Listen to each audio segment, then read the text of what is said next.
Growing up, it's something that we all experience. For some, they can't wait to grow up. Others are nervous about it. But regardless of how you may feel, sooner or later, it's going to happen. For some of you, maybe it started already. For the rest of you, it'll start soon enough. You thought you were growing up fast? Just wait. Your body will soon change faster and more dramatically than ever before. It's called puberty. It can be a fun time of life, and it can be an intense time of life. But if you can learn about it, if you can better understand it, then you can truly appreciate and enjoy this big, new stage of your life. So come along, learn with us, and have fun with us on our little video that we call Puberty for Boys. Amazing changes inside and out.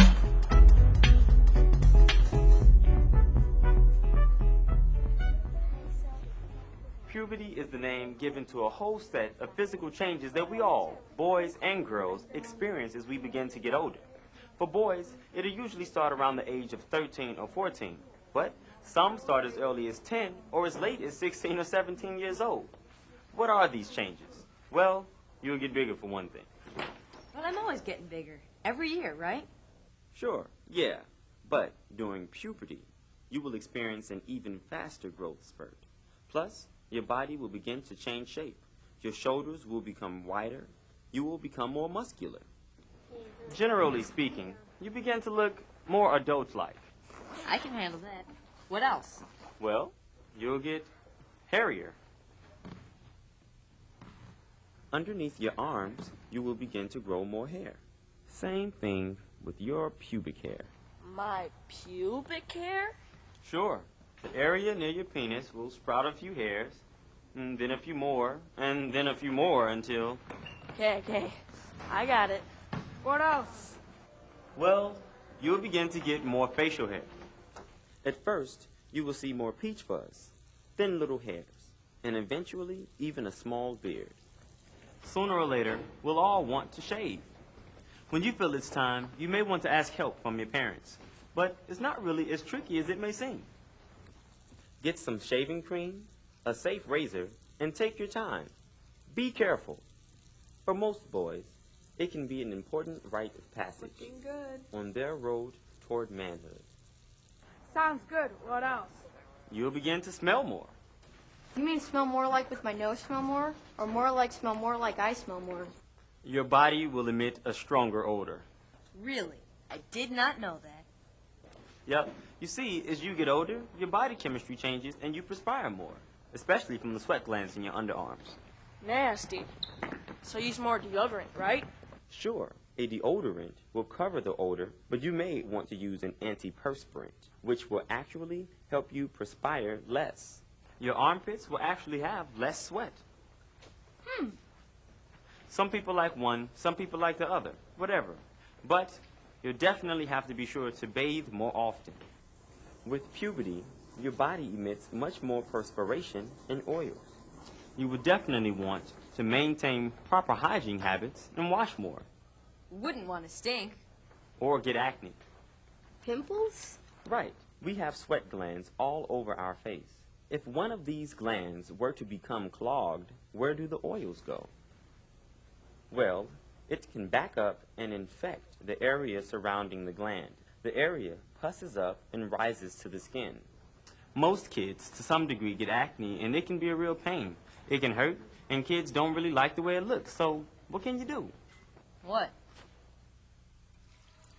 Wash your face regularly with soap a few times a day. This will help your pores to stay free of oily backup. If you develop a serious problem, you may need to visit a dermatologist. That's a skin doctor who can perhaps prescribe special medication or treatment that may help. Anything else? Well, yeah. There's your sexual development. Okay, I'm ready. And this is a big part of it all. You know, a big part of growing up. I mean, yeah, maybe we should consult a doctor. Lucky for us, We happen to have a doctor right here. This is Dr. John O'Brien. He's an adolescent internist at Illinois Masonic Medical Center in Chicago. An adolescent internist. That's for young teenagers, right? Right. Adolescence is the transition from childhood to adulthood. Like puberty. Well, kind of. Puberty is the name we give the specific physical changes that occur during adolescence. Adolescence is this entire time period of our lives. Okay. Okay, so you've had some pain in the... I help kids with whatever kind of illness that they might have, or sometimes I can even help them with specific issues that they might be having during puberty. Okay. Good. Great. Perfect. So, puberty involves a sexual maturity, right? Yes, exactly. Okay. So... Well, okay. Here's what happens. It all starts with hormones. Hormones. They're like messengers, right? Yes. Different organs in the body produce hundreds of various types of hormones. These hormones, or tiny messengers, travel through our whole body. They regulate the way we eat, sleep. Essentially, they regulate the way we live. Right. So, when puberty starts... When puberty starts, deep inside our brains, there's a gland. This is called the pituitary gland, which produces a hormone that tells our body that it's time to mature. This hormone travels through our blood down to our reproductive system. Two of our reproductive organs are the testicles. This hormone tells our testicles it's time. The testicles then begin producing another hormone called testosterone. Testosterone is responsible for all the changes that we associate with puberty. Growth spurt, facial hair, perspiration, and even the deepening of your voice. Also, the testicles are responsible for producing sperm. Sperm are the tiny male cells that are necessary for producing babies with a female. Throughout your life, your testicles will produce millions of sperm. Your body has a natural feeling of wanting to release the sperm, so it is common to have an erection, which means blood flows into the tissue of the penis, making it stiffen and stand up. Now, when this happens, it may be possible for the sperm to travel all the way from the testes through the various tubes where it is mixed with semen, and then through the final tube, called the urethra, to be ejected out through the penis. This is called an ejaculation. It's really quite common for boys to experience an ejaculation during puberty. Often these occur at night, usually while you're asleep. These are called nocturnal emissions, or wet dreams. Some kids, well, they can get embarrassed by it. It's shocking, and you kind of like feel a little weird, you know. I remember feeling a little dirty or something. Right. Yeah. At first, the first time, it's just. But it is a pretty normal thing, and it happens to most people at a certain age.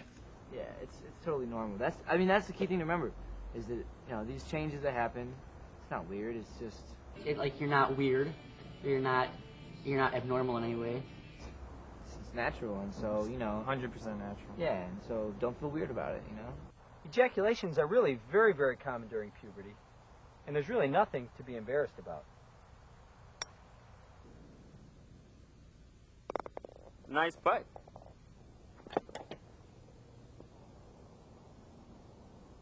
Speaking on erections and all, it's common for boys to, it's common for boys to, it's common for boys to have A spontaneous erection.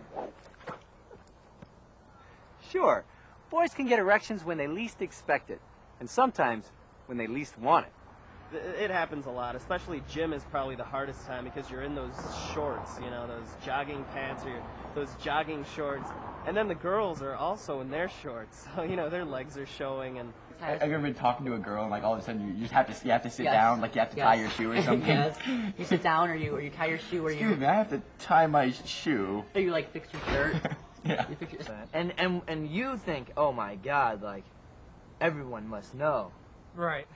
But really, there's no reason to be worried about it. Nobody's looking, nobody's noticing. Don't worry about it.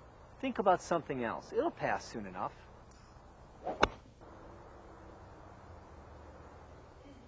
And Juliet, You know Romeo, right? Romeo was only 14 or 15 years old, still in the powerful throes of puberty, testosterone coursing through his veins. Juliet to him was the most beautiful and most desirable creature on this earth. Well, it'll probably feel something a little like that for you. Yep. You'll probably feel an unbelievable attraction to girls, or, more specifically, a certain girl. A girl that seems to have it all, the object of your desire, a distant, mysterious, far-off creature. Well, my advice is try, first and foremost, and above all else, be a friend. So, you want to hang out later? Sure.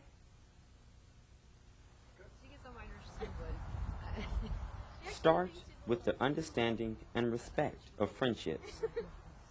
Respect each other's feelings and opinions. And then divide. Help each other with homework. Would you like something to drink? Oh, sure. Get to know her parents. Oh, yeah. Listen to her problems. Truly try to understand what she thinks and how she feels. In other words, be friends. If a physical relationship does develop, it'll be strong and real.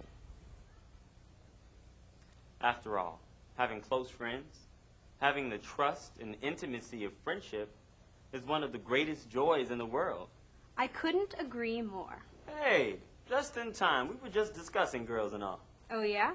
Yeah, we've learned all about what boys go through during puberty, but we haven't talked about what girls go through. Oh, well, I happen to know a lot about that. Well, please share. Well, in my video, Puberty for Girls, we learned that girls go through a lot of the same things boys do. They just usually go through them a couple of years sooner. They have a growth spurt, which changes their body shape. They develop wider hips, and they develop breasts. They perspire more, and so have to bathe more frequently.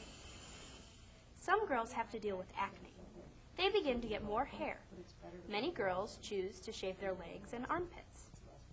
Regarding their sexual maturity, I went to visit a gynecologist, Dr. Romina Key. Dr. Key explained all about hormones. Puberty hormone, but it starts in a small gland within the brain called the pituitary gland. The pituitary gland begins to make certain hormones that say, okay, body, it's time. These hormones travel through our blood down to our ovaries. We have 2 ovaries located below our belly.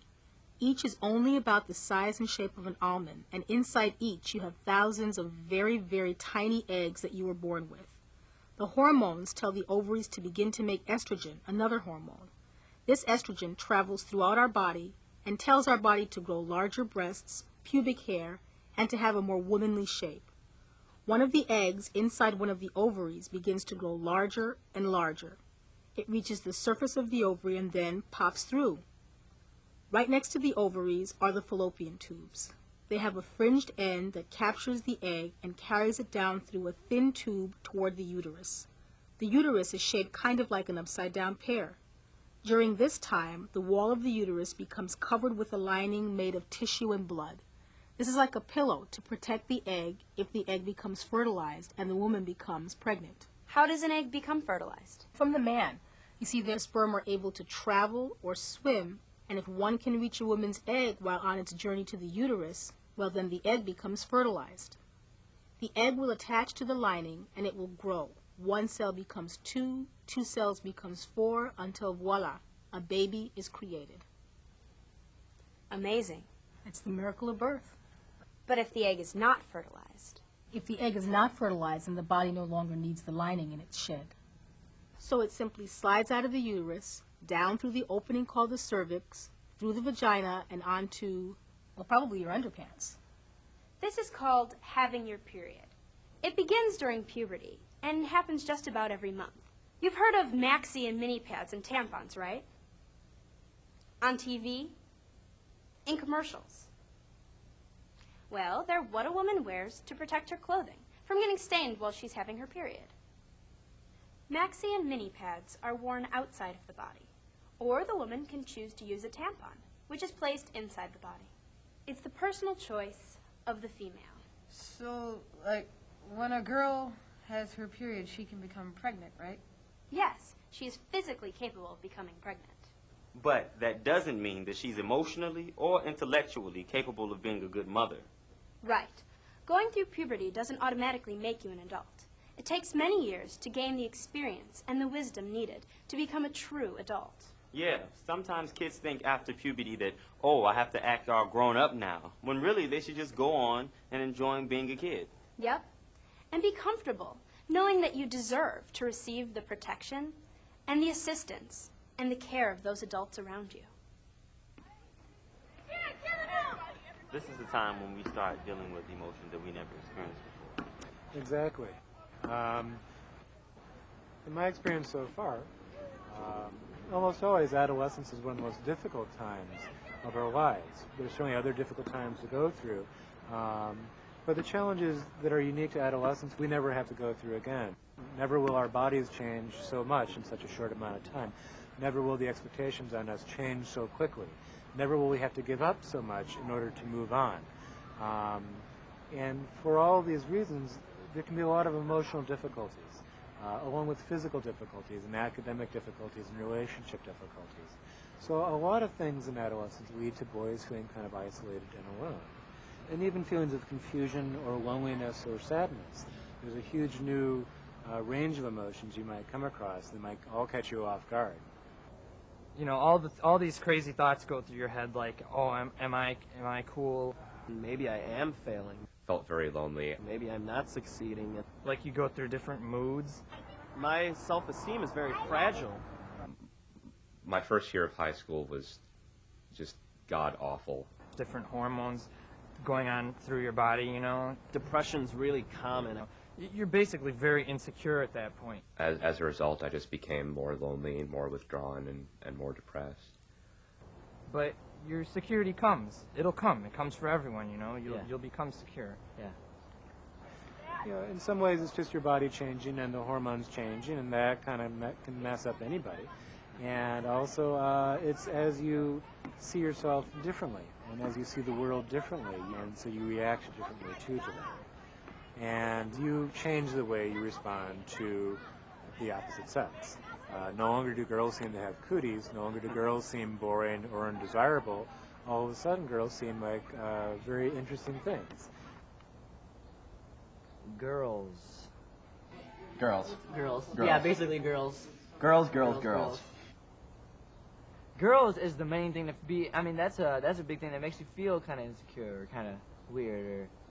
We develop different kinds of feelings, sexual feelings, romantic feelings, and also feelings of embarrassment and shame and doubt, also feelings of boldness and bravery. And all of these things kind of combine into what do we do with a girl across the room? How do I talk to the cute girl in the next classroom or down the street? Just because you're sexually attracted to a girl may not mean she's sexually attracted to you. And that should not be seen as a rejection or a put down or a mark against your own sexuality, but rather she's not ready for that kind of thing, or she's not interested in that kind of thing with you. And if a girl doesn't like you for who you are, then that's not your girl. Right, exactly. I mean, you know, it's not the girl for you, and you know, there's gonna be girls out there who are gonna like you for who you are, no matter who you are, you know. And in my experience, most adolescent boys go through a time where they're not popular at all, where they don't fit in at all, where they're really on their own for a while. But no one ever wants to be alone, and you start thinking, well, what's wrong with me? I can't do this. How do I fit in? Why don't people want to be around me? I feel like I'm fake. Why don't people laugh at my jokes? I can't find myself, like. Why don't people find me attractive? And I'm not popular. I'm not good looking. I'm stupid. I'll never be good at anything. No one will ever like me. When you sit by yourself, it's very easy to believe these things about yourself. So I think talking to someone you trust and someone who you feel is wise and can give you guidance can be a tremendously helpful thing during this very, very difficult time. So either a close friend, a close relative, or an adult that you can trust, whether it's a teacher, a counselor, maybe a therapist, I've had some kids who've asked their parents, I think I need to talk to somebody. I think I need to talk to a therapist or a counselor about my problems. Your mom and dad, you're great, but somehow I don't feel comfortable talking with you about some of these issues. Right. I don't want to say that adolescence is always awful. I think most adolescents have a pretty good time as they learn about their bodies and as they learn about relationships. I think it's a time of fantastic discovery and a lot of very interesting ideas and possibilities and experiences. Your body's beginning to grow like in a way that it's never grown like this before. And so it's important to make choices that are going to make you happy and that, are going to make you healthier, smarter, wiser. I mean, these are things we all want to be. You find a place to fit in, and you find out who you are and like what you like to do, and the computer club, the chess club, different sports, or theater club, the football team, poetry and writing and stuff like that. You start to get like creative. All these different things we'll have to try to find out where you really fit in. I mean, what makes you, you? Find who you are and be comfortable with who you are. Doing what you want. And don't worry too much about what other people think. You get older, you make new friends, you meet girls. And you laugh about it. You've got nowhere to go but up. But, it's difficult. But it's fun. It's a wild ride.